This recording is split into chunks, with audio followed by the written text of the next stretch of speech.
Good afternoon, everyone. Last week in Geneva, Russian Foreign Minister Lavrov and I met to discuss the crisis instigated by Russia's military buildup on Ukraine's borders and steps to de-escalate tensions and pursue diplomacy. Russia had previously outlined its concerns and proposals in writing, and last week I told Foreign Minister Lavrov that the United States would do the same. Today, Ambassador Sullivan delivered our written response in Moscow. All told, it sets out a serious diplomatic path forward, should Russia choose it. The document we've delivered includes concerns of the United States and our allies and partners about Russia's actions that undermine security, a principled and pragmatic evaluation of the concerns that Russia has raised, and our own proposals for areas where we may be able to find common ground. We make clear that there are core principles that we are committed to uphold and defend, including Ukraine's sovereignty and territorial integrity, and the right of states to choose their own security arrangements and alliances. We've addressed the possibility of reciprocal transparency measures regarding force posture in Ukraine, as well as measures to increase confidence regarding military exercises and maneuvers in Europe. And we address other areas where we see potential for progress, including arms control related to missiles in Europe, our interest in a follow-on agreement to the New START treaty that covers all nuclear weapons, and ways to increase transparency and stability. We put these ideas forward because they have the potential, if negotiated in good faith, to enhance our security and that of our allies and partners, while also addressing Russia's stated concerns through reciprocal commitments. Our response to Russia reflects what I said in Kyiv, Berlin, and Geneva last week. We're open to dialogue. We prefer diplomacy. And we're prepared to move forward where there is the possibility of communication and cooperation if Russia de-escalates its aggression toward Ukraine, stops the inflammatory rhetoric, and approaches discussions about the future of security in Europe in a spirit of reciprocity. Our responses were fully coordinated with Ukraine and our European allies and partners, with whom we've been consulting continuously for weeks. We sought their input and incorporated it into the final version delivered to Moscow. Additionally, NATO developed and will deliver to Moscow its own paper with ideas and concerns about collective security in Europe, and that paper fully reinforces ours and vice versa. There's no daylight among the United States and our allies and partners on these matters. We shared our response paper with Congress, and I'll be briefing congressional leaders on this later today and consulting with them on our approach. As you know, there's strong bipartisan interest and deep expertise on the Hill when it comes to Ukraine and Russia, and we very much appreciate having Congress as a partner as we move forward. We're not releasing the document publicly because we think that diplomacy has the best chance to succeed if we provide space for confidential talks. We hope and expect that Russia will have the same view and will take our proposal seriously. I expect to speak to Foreign Minister Lavrov in the coming days after Moscow has had a chance to read the paper and is ready to discuss next steps. There should be no doubt about our seriousness of purpose when it comes to diplomacy, and we're acting with equal focus and force to bolster Ukraine's defenses and prepare a swift, united response to further Russian aggression. 3 deliveries of U.S. defensive military assistance arrived in Kyiv this week, carrying additional Javelin missiles and other anti-armor systems, 283 tons of ammunition and non-lethal equipment essential to Ukraine's frontline defenders. More deliveries are expected in the days to come. We provided more defensive security assistance to Ukraine in the past year than in any previous year. Last week, I authorized U.S. allies, including Estonia, Latvia, and Lithuania, to provide U.S.-origin military equipment from their inventories for use by Ukraine.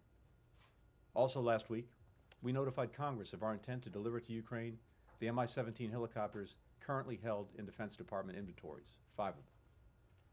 Additionally, the Secretary of Defense announced on Monday that 8,500 U.S. service members currently stationed in Europe and the United States have been placed in heightened readiness to deploy to ensure that we're able to support the NATO response force swiftly if it's activated by the North Atlantic Council to harden the Allies' eastern flank.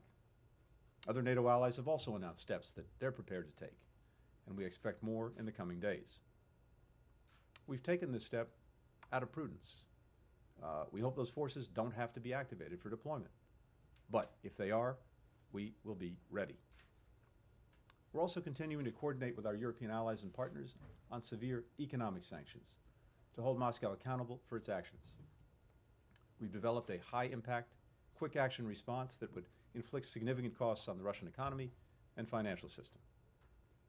As part of our response, we're also prepared to impose export controls that will have a longer-term effect, denying Russia products that it needs to fulfill its strategic ambitions.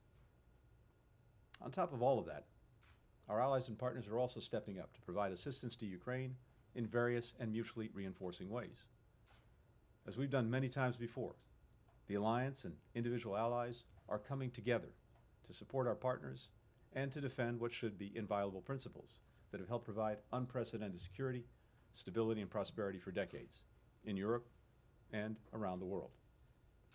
Finally, we're looking to support our allies and partners in dealing with the secondary negative consequences of Russia's destabilizing acts. For example, we know that Ukraine's economy and financial position is being affected by this crisis. And just as we're bolstering Ukraine's security, so too are we looking for how we can support its economy beyond the significant assistance we're already provided. Our European allies and partners are doing so as well. And that's another matter that I'll have an opportunity to discuss with Congress later this afternoon. As we're taking steps to ensure that the global energy supply isn't disrupted, that too is an important focus. Should Russia choose to weaponize its natural gas by cutting supply to Europe even more than it's already done? We're in discussions with governments and major producers around the world about surging their capacity. We're engaged in detailed conversations with our allies and partners about coordinating our response, including how best to deploy their existing energy stockpiles. All this effort is aimed at mitigating price shocks and ensuring that people in the United States, Europe, and around the world have the energy they need, no matter what Russia decides to do. All told, our actions over the past week have sharpened the choice facing Russia now. We've laid out a diplomatic path. We've lined up steep consequences should Russia choose further aggression. We've stepped forward with more support for Ukraine's security and economy. And we and our allies and partners are united across the board. Now, we'll continue to press forward and prepare. It remains up to Russia to decide how to respond. We're ready either way. One final note before I take some questions. Regarding American citizens in Ukraine, as you know, earlier this week, I authorized the voluntary departure of a limited number of U.S. employees and ordered the departure of many family members of embassy personnel from Ukraine. This was a decision based on one factor only: the safety and security of our colleagues and their families. And given the continued massive buildup of Russian forces on Ukraine's borders, which has many indications of preparations for an invasion, these steps were the prudent ones to take. I want to be clear that our embassy in Kyiv will remain open, and we continue to maintain a robust presence to provide diplomatic, economic, and security support to Ukraine. The State Department has also issued an updated travel advisory due to the potential for security conditions to deteriorate rapidly and without warning if Russia invades or commits other destabilizing actions inside Ukraine.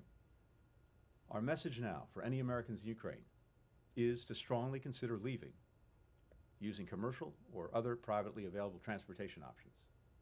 These options remain readily available. And the embassy may extend loans to those who can't afford the cost of a commercial ticket. While the State Department will always seek to provide consular services wherever possible, Russian military action would severely impact our ability to perform that work.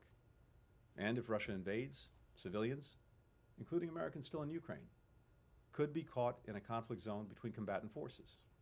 The U.S. government may not be in a position to aid individuals in these circumstances. This has long been the case in conflict zones around the world. So, while we don't know whether Russia will continue its aggression toward Ukraine, either way, we have a responsibility to provide this notice to Americans there. And with that, happy to take some questions. Hi, thank you, Mr. Secretary. I realize that you don't want to get into the specifics of what is actually in this document, and although I'm sure I and my colleagues will continue to try to get them. But can you say, more broadly, when you say that there are core principles that you're committed to and to uphold and defend, does that mean that in this document you told the Russians point blank in writing that no is the answer to their demands for a formal bar on the expansion of NATO, the permanent exclusion of Ukraine, and the withdrawal of certain forces and equipment from Eastern Europe? Is that what this says? Is there anything different in this document than what we have heard publicly over the course of the last couple of weeks?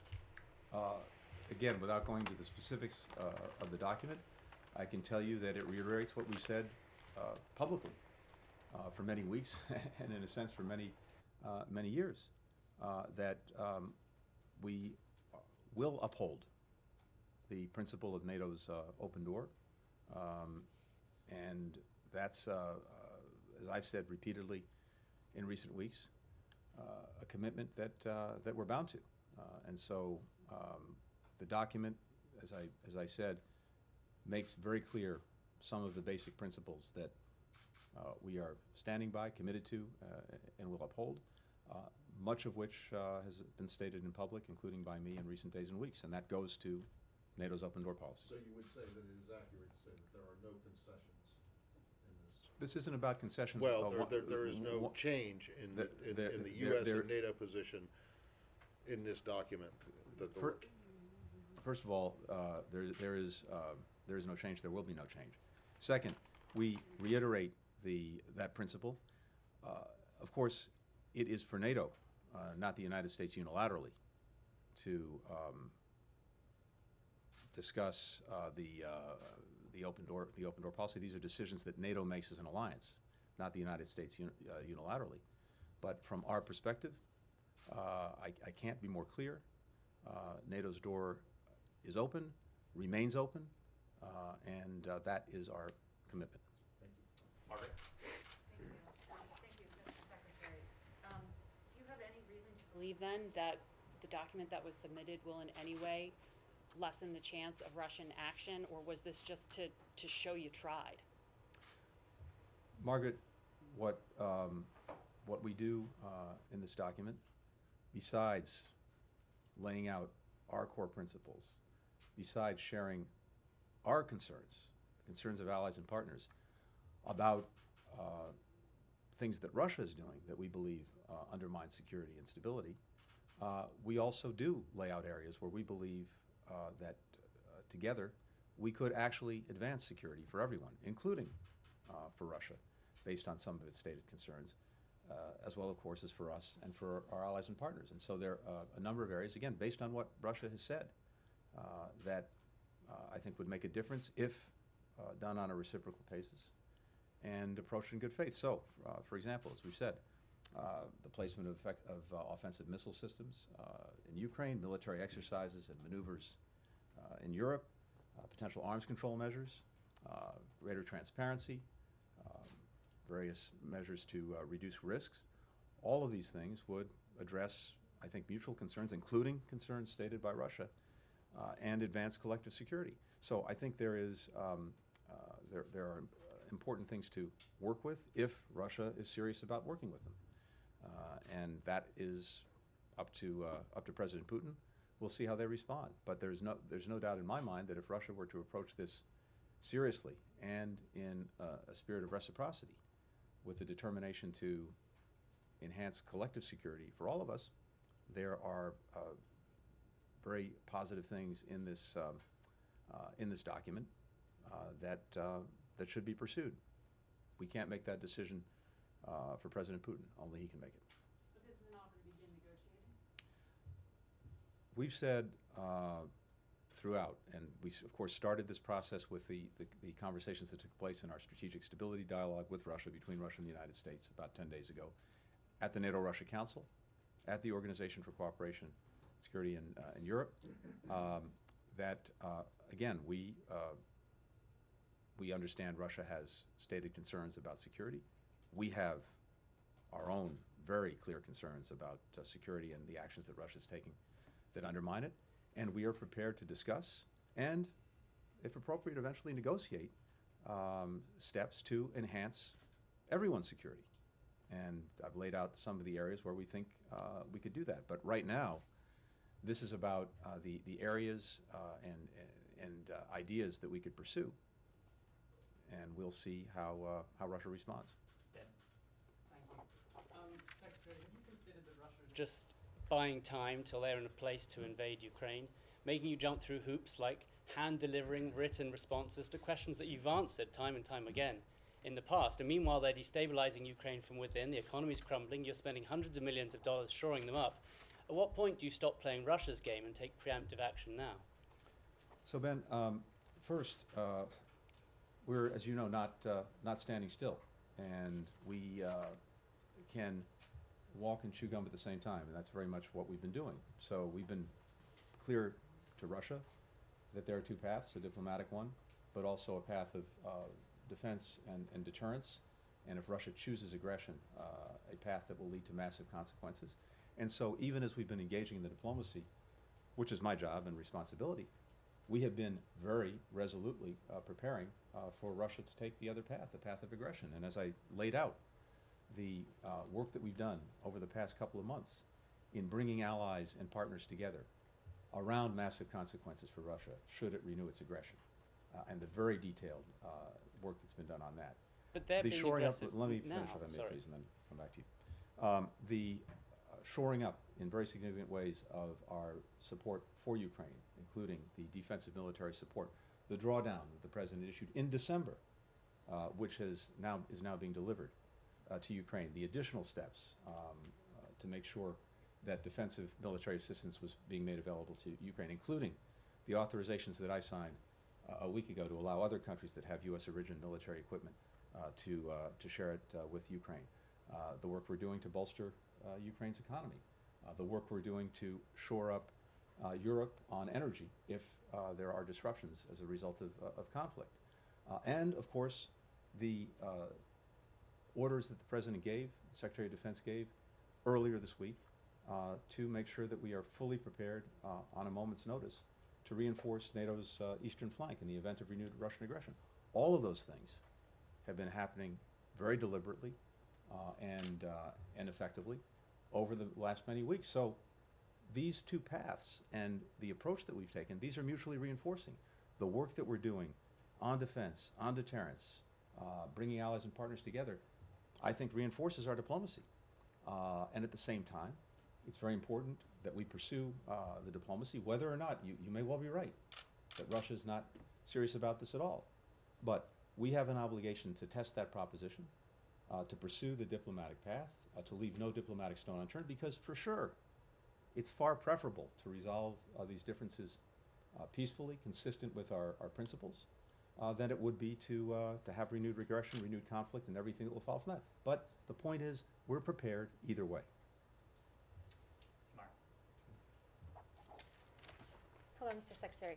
I just want to ask you a little bit about the unified approach with Europe. Mhm. What do you make of Germany's stance, for example? They ruled out sending lethal weapons to Ukraine. They prevented Estonia from delivering arms. And today, there was news out that they're sending helmets to Ukraine. A delivery Kiev mayor said was a joke. Would you say that you're happy or satisfied with Germany sending helmets to Ukraine instead of arms shipments? And if I may just ask about President's comments yesterday, he said that he would consider sanctioning Putin personally if he decides to invade. How advanced are these plans? And then again, going back to unity with Europe, has the United States discussed this with Europe, and are they on board? Thank you. First, let me say as a general matter, and I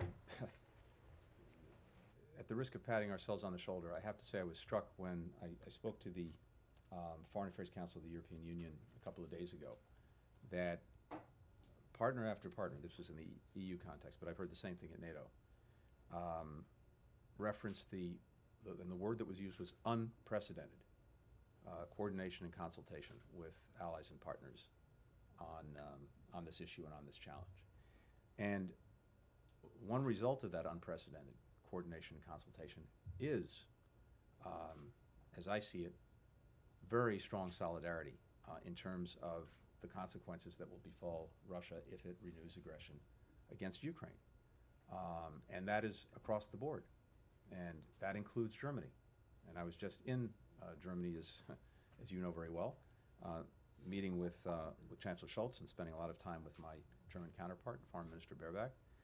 And as I said before, I'm absolutely confident in German solidarity in being together with us and other allies and partners in confronting renewed Russian aggression against Ukraine.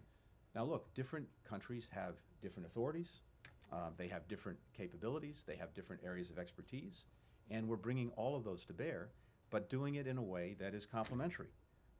And it speaks to the shared commitment that we have to defend Ukraine's territorial integrity, its sovereignty, and its independence. When it comes to sanctions, I think as you heard the President say, everything is on the table. I can tell you this. The steps that we will take together, swiftly, will go directly to things that President Putin cares deeply about, including Russia's ability to engage economically and financially, including its ability to develop technology for the sectors that it cares most about, like defense, like high tech. And as the President said, everything is on the table, and I'll leave it at that. Take a final question from Kelly.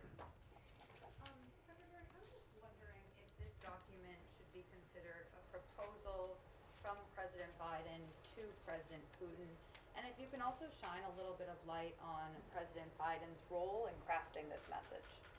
Sure. Holly, again, the document that we've shared with Russia today does a few things. First and foremost, it states very clearly the principles that we're committed to and that we will defend one way or the other. Second, it lays out our own concerns and allied concerns about actions that Russia is taking, not just with regard to Ukraine, but more broadly in the European theater that we believe undermine security. Third, it addresses concerns that Russia raised in the document that it provided to us a couple of weeks ago. And finally, it suggests areas where, based on reciprocity, we believe we could advance our collective security, again, in ways that address our concerns and in ways that address some of Russia's concerns. That's what this does. It's not a formal negotiating document. It's not explicit proposals. It lays out the areas and some ideas of how we can together, if they're serious, advance collective security. President Biden was intimately involved in this document. We've reviewed it with him repeatedly over the last weeks, just as we were getting, as you know, comment, input, ideas from allies and partners. It was vital that we work on this document, even though it goes to bilateral matters, and what NATO is providing presumably goes to the some broader issues that involve NATO and Russia. But allies and partners were intimately involved as well, and we took on board many of the comments they've made and integrated them into the document. But the President has been deeply involved in this from the get-go, reviewing various drafts of the proposal, making his own edits, and of course blessing the final document that was delivered to Russia today. Isn't that, Biden himself, U.S. Biden administration officials have said a invasion is potentially imminent. The stakes are incredibly high here, and you guys have also said that Putin is the decision maker. So why not address this directly to him, given the situation you're facing right now? I'm not sure what you mean by address it directly to him. This is a document that was prepared on behalf of the United States by its government, being delivered to Russia and to its government, upon which President Putin presides. I have no doubt that our Russian counterparts and my counterpart, Foreign Minister Lavrov, will share the document with President Putin and putting things in, perhaps everyone else, you may be right. And of course, these are also complex issues, and putting things in writing is also a good way, as we do all the time across the board, is a good way to make sure we're as precise as possible, and the Russians understand our positions, our ideas as clearly as possible. Right now, the document is with them, and the ball is in their court. We'll see what we do, as I've said repeatedly, whether they choose the path of diplomacy and dialogue, whether they decide to renew aggression against Ukraine, we're prepared either way. Thank you. Thank you. Thanks, everyone.